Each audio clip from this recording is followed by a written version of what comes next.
मोहम्मद गौरी का दूसरा आगमन। राहुल गांधी आज की पॉलिटिक्स में कोई आम चेहरा नहीं है, बल्कि एंटी इंडिया इकोसिस्टम का सबसे बड़ा मोहरा है।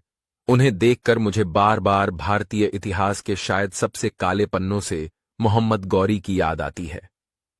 मोहम्मद गौरी 16 बार हारा, लेकिन 17वीं बार जीतकर उन्होंने भारत को सदियों की गुलामी में डाल दिया। राहुल गांधी भी लगातार चुनाव हारते हैं। जनता उन्हें बार बार रिजेक्ट करती है, लेकिन उनके पीछे leftist gang, Islamic vote bank और विदेशी ताकतों का ऐसा नेटवर्क है कि अगर वह एक बार भी कामयाब हो गए तो वह भारत को उसी अंधेरे में धकेल देंगे। मोहम्मद गौरी को उस समय भारत में कई गद्दारों का सपोर्ट था, और इसी तरह राहुल गांधी को आज के सेक्युलर हिंदू, जातिवादी पावर ब्रोकर, विदेशी फंड से चलने वाले कन्वर्जन माफिया तथा कथित शांतिप्रिय और टुकड़े टुकड़े करने वाले गैंग सपोर्ट कर रहे हैं। जब भी कोई सरकार घुसपैठियों, आतंकवादियों या धर्म बदलने वाले गैंग के खिलाफ एक्शन लेती है, राहुल गांधी सबसे पहले उनका बचाव करने के लिए आगे आते हैं। यह कोई इत्तेफाक नहीं है, यह उनका एजेंडा है। राम मंदिर बनने से लेकर आर्टिकल 370 हटाने, पहलगाम टेरर अटैक और ऑपरेशन सिंदूर तक, कांग्रेस और राहुल गांधी ने हमेशा हिंदुओं की आस्था और भारत की एकता का विरोध किया है। हिंदू आतंकवाद की झूठी कहानी बनाकर पूरी दुनिया में हिंदुओं को बदनाम करने की गंदी साजिशों के लिए वे ही जिम्मेदार हैं।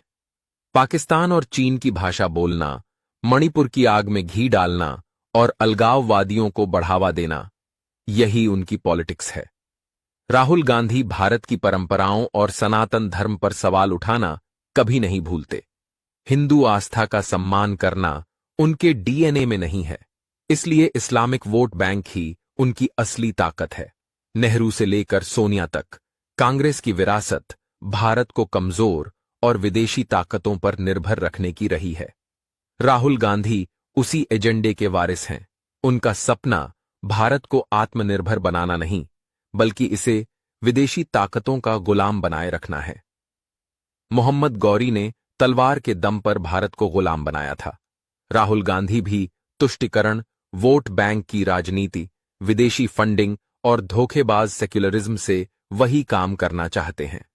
इसलिए उन्हें मोहम्मद गौरी का दूसरा अवतार ये थे। जरा कहना कोई बड़ी बात ना होगा। उनके लिए भारत सिर्फ एक बाजार है और हिंदू धर्म सिर्फ एक मजाक है। इसलिए राहुल गांधी को चुनाव में हराना काफी नहीं है। असली राष्ट्रीय कर्तव्य उनकी पूरी राजनीति को जड़ से खत्म करना है, क्योंकि अगर हम भारत के नागरिक एक बार भी गलती करते हैं तो वह भारत को उसी गुलामी में डाल देंगे जो हमारे पूर्वजों ने सदियों तक झेली।